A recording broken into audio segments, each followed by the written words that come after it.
बिस्मिल्लाहिर्रहमानिर्रहीम। मोहतरम नाज़रीन, बिस्मिल्लाहिर्रहमानिर्रहीम के 40 करिश्माती अमल में आज हम आपके सामने बिस्मिल्लाह का नक्श लेकर हाजिर हुए हैं। यह ऐसा नक्श है कि जिसमें हर मकसद में कामयाबी मिलती है। तो पहले तो हम ये समझें कि बिस्मिल्लाह के वैसे तो बहुत सारे नुक़ूश लिखे जाते हैं, लेकिन उसमें दो नक्श बहुत अहम हैं।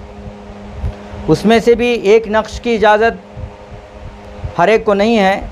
जो बिस्मिल्लाह का आमिल होता है उसी को उसकी इजाज़त होती। और एक दूसरा नक्श है, ये बहुत ही मुहस्सिर, बहुत ही जो है ये ताकतवर नक्श है, इसकी इजाज़त आम है।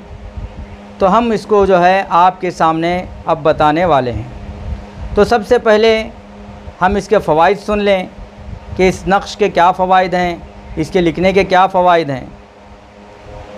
तो ये नक्श जो है ये अल्लाह के नाम से बिस्मिल्लाह पर ये नक्श लिखा जाएगा। तो इस नक्श के सबसे पहले हम फ़ायदे सुन लें कि जिस मकसद के लिए इसको लिखा जाएगा अल्लाह ताला वो मकसद पूरा फरमाएंगे। आप जिस मकसद के लिए लिख कर दूसरों को देंगे अल्लाह उस मकसद को भी पूरा फरमाएंगे, लेकिन शर्त उसमें यही है कि हलाल कामों और हलाल मकसद के लिए इसको इस्तेमाल किया जाए, हराम कामों के लिए इसको इस्तेमाल ना किया जाए। इसी तरह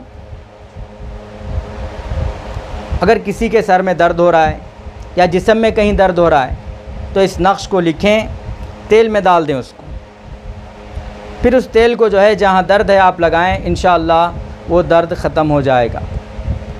इसी तरह किसी के ज़बान में लुकनत है तो आप ये नक्श लिख कर ज़बान के नीचे रखें, इंशाअल्लाह चंद दिन में उसकी लुकनत ख़त्म हो जाएगी।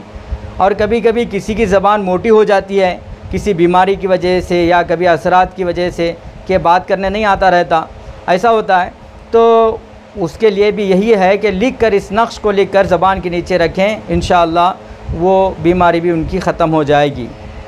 इसी तरह से अगर बच्चा कुन ज़हन है तो उसके लिए भी ये नक्श बहुत ही मौसर है कि इसको ज़ाफ़रान से लिखें, लिख कर पानी में घोल कर दिन में 2 या 3 मरतबा उस बच्चे को पिलाएं।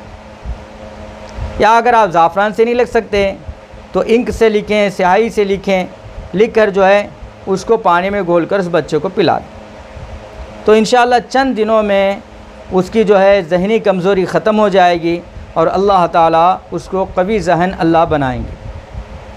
इसी तरह अगर किसी घर में असरात हैं या किसी घर में पत्थर गिरते हैं बाहर से, या किसी के अंदर आने की ऐसी आहट महसूस होती है कि दरवाज़े में से कोई आ रहा है, घर में से कोई घूम रहा है, चल रहा है, फिर रहा है, ऐसा लगता है, ऐसी आहट महसूस होती है, तो अगर वो ये 4 नक्श बनाकर घर के चारों तरफ, चारों दीवारों पर लगा दें बाहर के, तो अल्लाह तबारक व तआला उसके ज़रिए से पूरी हिफाजत अल्लाह फरमा देंगे घर की।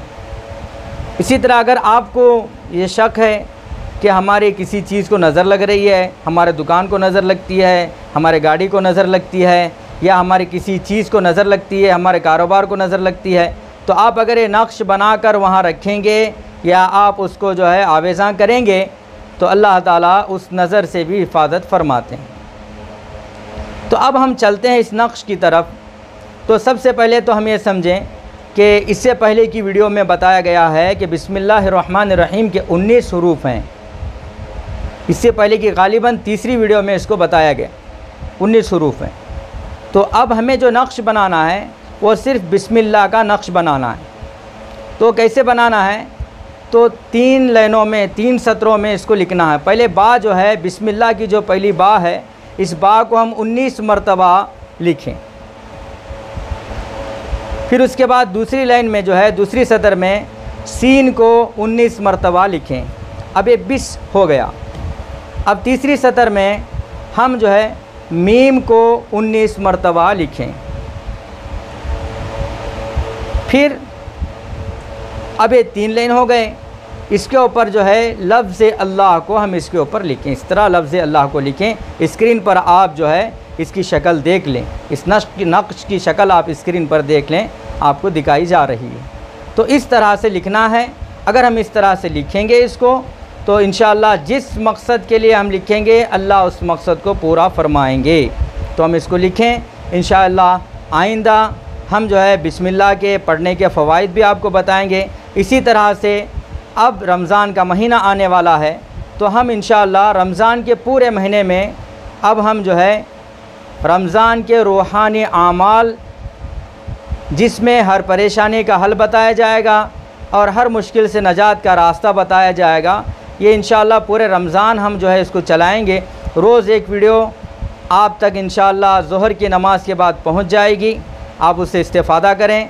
उसमें हम ये भी बताएंगे कि रमज़ान में आपको क्या पढ़ना है, कौन से जुमा के रमज़ान की जुमा में क्या पढ़ना है, रमज़ान के कौन से दिन में क्या पढ़ना है, रमज़ान की जो है रातों में आपको क्या पढ़ना है ताक रातों में, और रमज़ान से पहले रमज़ान के शुरू होने से पहले क्या पढ़ना है, हम आपको वो भी बताएंगे। अल्लाह ताला से दुआ है कि अल्लाह ताला हम तमाम को कहने सुनने से ज़्यादा अमल की तौफ़ीक़ अता फ़रमाए।